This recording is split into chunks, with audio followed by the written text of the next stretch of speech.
It's almost time for Tacoma Arts Month. Health officials are stressing the importance of flu shots this year, and Tacoma and Pierce County residents are working to improve their environment.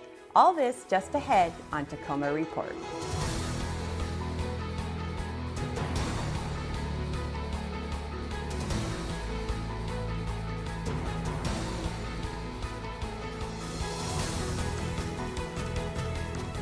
Hi, and welcome to this edition of Tacoma Report. I'm Angie Foster. Up to 12 months of rent and utility assistance is available to Pierce County families who were impacted by COVID-19. The program, funded by the U.S. Department of Treasury and the Washington State Department of Commerce, will help thousands of eligible renters impacted by COVID-19 here in the city of Tacoma and Pierce County. Funds will pay past due bills brought on during a pandemic hardship, including rent, electricity, water, sewer, gas, garbage pickup, fuel oil, and internet.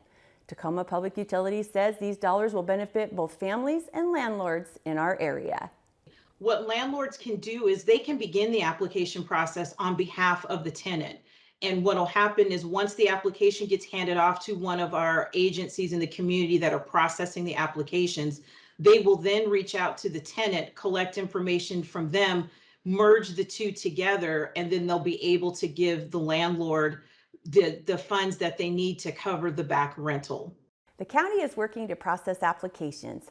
While it can take a few months to process claims, the county says every application received will be reviewed. For full program details or to apply for rental and utility assistance, visit the county webpage or call 211. The Washington State Department of Commerce has created a Small Business Flex Fund to help small businesses and nonprofits access loan funds at a competitive interest rate to rebound from the pandemic and for future growth. As of August 17th of this year, nearly 1,500 applicants have been matched with lenders.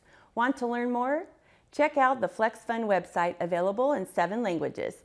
Technical assistance providers are also available to assist business owners with the application process. Last year, our country's census was taken. It happens every 10 years and it's mandated by the U.S. Constitution. The primary purpose is reapportioning political representation among congressional and legislative districts, including Pierce County. With our upcoming local elections in November, the impact of the census won't play a part this year. In 2022, there may be redistricting changes pending our population size. According to the Pierce County Auditor's website, the chain of events are already in motion. Based on census data, along with the input from the public and local jurisdictions in the early part of 2022, there may or may not be changes in districts for next year's elections. If you have interest and want more information on how the census will affect us, log on to the Pierce County Auditor's website. The November general election for voters in Pierce County is just around the corner. And in an effort to assist voters with their election decisions, TV Tacoma is producing 2 educational programs for the upcoming general election. The Candidates Forum, in which TV Tacoma is partnering with the League of Women Voters for Tacoma-Pierce County, is a discussion with the candidates about important issues to the community. And the Video Voters Pamphlet, which focuses on the candidate statements, will feature those running for the offices of Mayor, Council, Civil Service Board, Port of Tacoma, Tacoma Schools, and Metro Parks Tacoma. Both programs will air on TV Tacoma October 15th, which is the day that ballots are mailed from the elections office, through Election Day, Tuesday, November 2nd. More information can be found by going to the TV Tacoma website. The Pierce Conservation District is offering green stormwater mini grants for projects that reduce polluted stormwater runoff from entering local waterways. Stacy Ellifrit has more on these grants and the types of projects that qualify. A new mini grant to combat stormwater runoff is being offered to residents who live and work in some of the most urban communities in Pierce County. Stormwater runoff is the largest source of pollution entering the Puget Sound. It has a lot of problems for wildlife. The Great's habitat can really threaten human health as well. So we're looking for folks who live in these really urban places where stormwater runoff is a big problem, to do projects that help just capture that runoff and clean it so that we have cleaner water for everyone who lives and benefits from the water here in Pierce County. There are 4 different project types this mini grant will fund. These include rain gardens, urban wildlife habitat, and more. All of these are intended to reduce the amount of impervious surface we have in the county, so that surface that doesn't soak up the rainwater, and clean the water as it goes through the soil. We also are funding rain tank projects for folks so that they can capture rainwater as it falls to reuse later. We're also funding these big de-pave projects. This is to remove pieces of concrete that are in your neighborhood that aren't needed anymore. An example of the type of project that could be funded with this mini grant is the Alling Park Pollinator Garden. I applied for a sustainability small grant from the city of Tacoma to establish the first demonstration pollinator garden in the city that would be open and free to the community. And I partnered with Metro Parks and Safe Streets.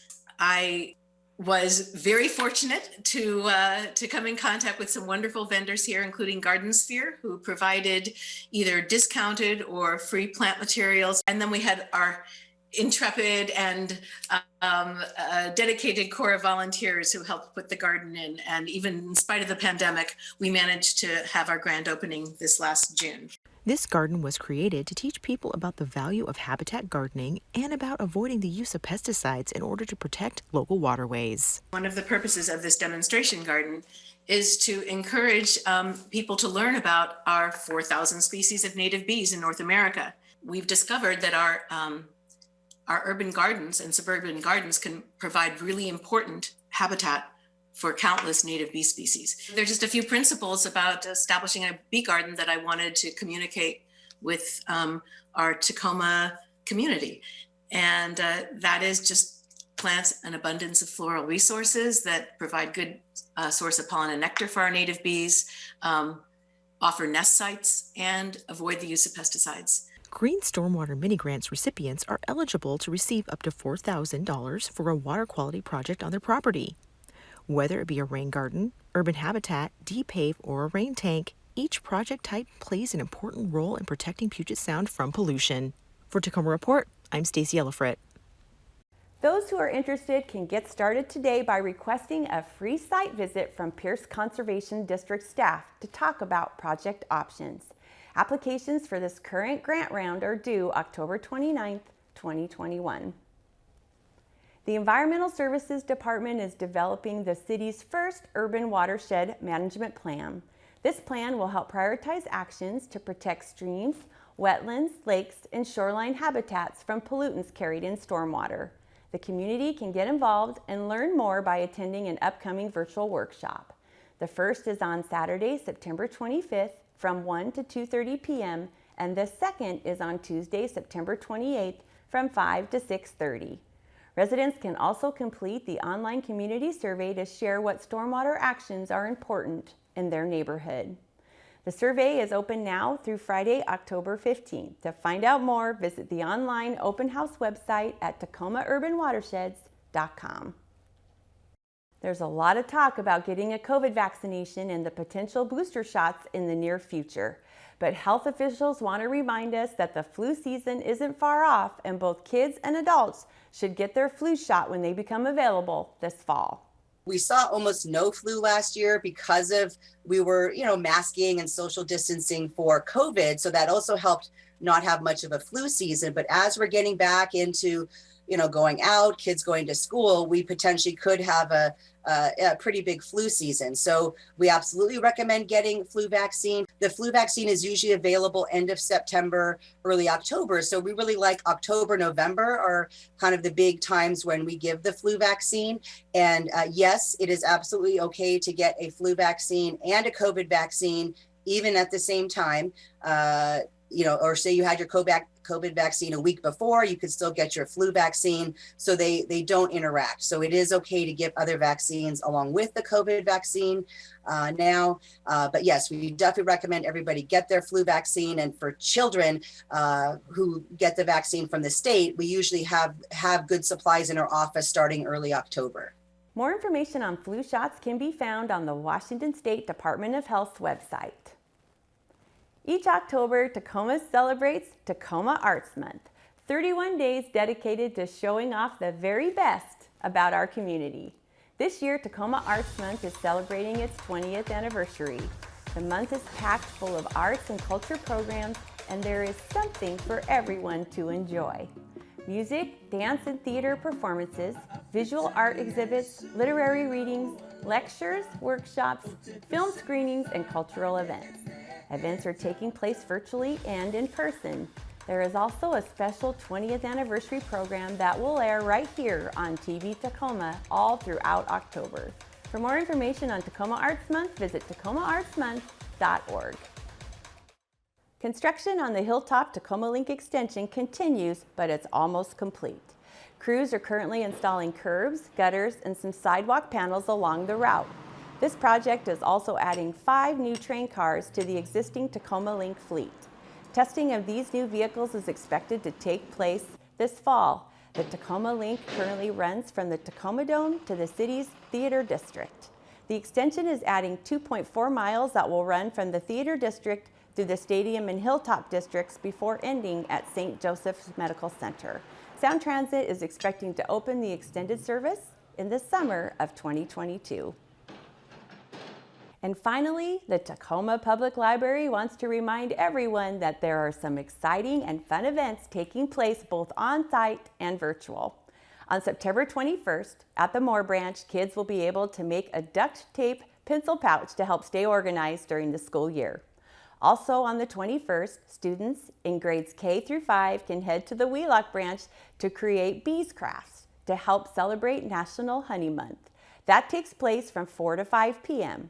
On September 23rd, Family Story Time will be taking place online from 10:30 to 11 a.m. with stories, rhymes, and songs. Another online event takes place on September 28th from 4 to 5 p.m. That's when the Drawing Club gets together to doodle, draw, and cartoon.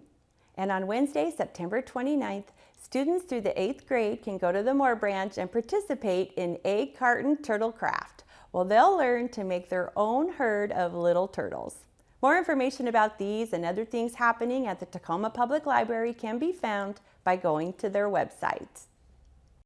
That's all the time we have on this edition of Tacoma Report. A great way to find out about the services the City of Tacoma has to offer is by going to cityoftacoma.org. We'll leave you with the Tacoma landmark. Old Fireboat No. 1 still stands ready for action on permanent land display along Old Town's waterfront. Built in 1929, she was on the front lines of keeping Tacoma's waterways safe for more than 50 years. Until next time, I'm Angie Foster. Thanks for watching.